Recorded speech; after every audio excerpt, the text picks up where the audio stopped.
पोटच्या पोरांनीच लायकी काढली. बापाने रात्री 4 कोटींची संपत्ती थेट मंदिराला दिली. संपूर्ण महाराष्ट्रात चर्चा. 4ही पोरं रस्त्यावर. तामिळनाडूमधील तिरुवन्नामलाई जिल्ह्यात एक निवृत्त सैनिक वयाच्या 65 नंतर शांत आयुष्य जगण्याचं स्वप्न पाहणारा माणूस आयुष्यभर देशासाठी उभा राहिला, कुटुंबासाठी राबला, मुलांना मोठं केलं. पण शेवटी त्याच वडिलांच्या आयुष्यात एक असा क्षण आला की त्यांनी एका रात्रीत असा निर्णय घेतला ज्याने संपूर्ण परिसर हादरला. एस विजयन नावाचे निवृत्त सैनिक अनेक वर्षांपासून त्या भागात राहत होते. पत्नीपासून ते विभक्त झाले होते आणि मागचे अनेक वर्ष ते एकटेच राहत होते. आयुष्याच्या या टप्प्यावर त्यांना फक्त शांतता हवी होती, पण घरात सतत सुरू असलेला तणाव त्यांना दिवसेंदिवस आतून तोडत होता.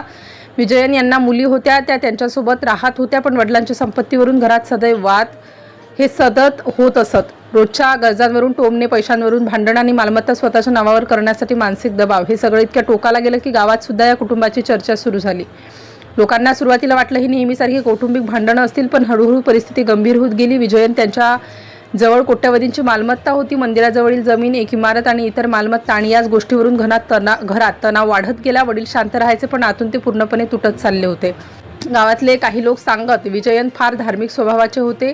स्थानिक अरलुमिगू रेणू गंबल अमन मंदिरावर त्यांची खूप श्रद्धा होती. अनेक वर्षांपासून ते त्या मंदिरात जात होते. मंदिराच्या प्रत्येक कार्यक्रमात सहभाग असायचा, पण कुणालाच कल्पना नव्हती की हेच मंदिर काही दिवसात देशभर चर्चेचा विषय बनणार आहे. एक दिवस अगदी शांतपणे गेला. बाहेरून पाहिलं तर सगळं नेहमीसारखं होतं, पण त्या रात्री विजयन यांनी असा निर्णय घेतला ज्याची कुणालाच कल्पना नव्हती. त्यांनी कोणालाही काही सांगितलं नाही, ना मुलांना, ना नातेवाईकांना, ना मुलींना, ना गावकऱ्यांना. सगळं काही अगदी गुपचूप सुरू होतं. काही दिवसांनी मंदिर प्रशासन नेहमीप्रमाणे दानपेटी उघडण्यासाठी जमा झालं.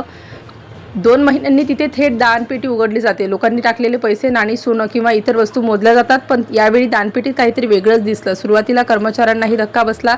नोटा आणि नाण्यांच्या मध्ये काही महत्त्वाची कागदपत्र ठेवलेली होती. सुरुवातीला कुणाला समजलं नाही ही कागदपत्र नेमकी कसली आहेत, पण जेव्हा ती उघडून पाहिली गेली तेव्हा मंदिर प्रशासनच हादरलं, कारण त्या कागदपत्रांमध्ये करोडोंच्या मालमत्तेची माहिती होती. त्या फाईलमध्ये 10 सेंट जमीन आणि मंदिराजवळ असलेल्या एका एकमजली इमारतीची कागदपत्र होती. एका मालमत्तेची किंमत जवळपास 3 कोटी रुपये होती, तर दुसऱ्या मालमत्तेची किंमत जवळपास 1 कोटी रुपये सांगितली गेली. एकूण संपत्ती जवळपास 4 कोटी रुपयांची होती. सोबत एक चिठ्ठी सुद्धा ठेवण्यात आली होती, आणि ती चिठ्ठी पाहून सगळ्यांना समजलं की हा निर्णय कोणाचा आहे. ती संपत्ती दुसऱ्या कोणाची नव्हे, तर निवृत्त सैनिक एस विजयन यांची होती. त्यांनी स्वतःच्या इच्छेने ती मंदिराला दान करण्याचा निर्णय घेतल्याचं स्पष्ट लिहिलं होतं.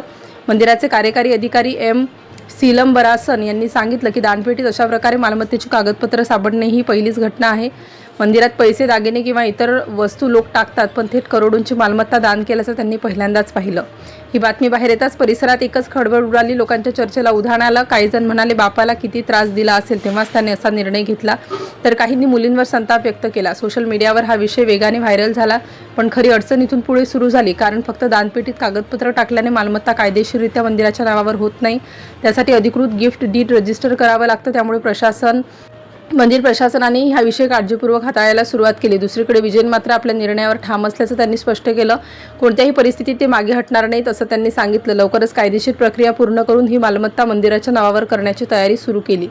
विजयन यांच्या या निर्णयामुळे त्यांच्या मुलींना मोठा धक्का बसला, कारण इतकी मोठी संपत्ती अचानक हातातून निसटण्याची भीती निर्माण झाली. या प्रकरणात एक गोष्ट मात्र स्पष्ट झाली: आयुष्यभर ज्यांच्यासाठी माणूस कष्ट करतो त्याच नात्यांमध्ये जेव्हा स्वार्थ आणि दबाव वाढतो तेव्हा परिस्थिती किती टोकाला जाऊ शकते याचं हे उदाहरण मानलं जातं. गावात आजही लोक या घटनेबद्दल बोलताना दिसतात. विजयन यांच्या जवळील लोक सांगतात की ते अनेक दिवसांपासून मानसिक तणावात होते. पत्नीपासून वेगळं राहणं, वाढत चाललेलं कौटुंबिक वाद आणि सततचा दबाव, या सगळ्यांचा परिणाम त्यांच्या निर्णयावर झाला असावा अशी चर्चा सुरू झाली.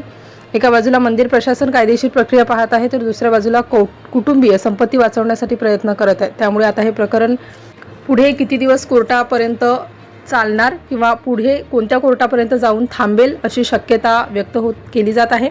आणि शेवटी ज्या वडिलांनी आयुष्यभर कुटुंबासाठी कमावलं त्याच वडिलांनी एका रात्रीत आपल्या तब्बल 4 कोटी रुपयांच्या मालमत्तेची कागदपत्र थेट मंदिराच्या दानपेटीत टाकून दिली, कारण त्यांना स्वतःच्या मुलींकडून होणारा मानसिक त्रास तो सहन होत नव्हता.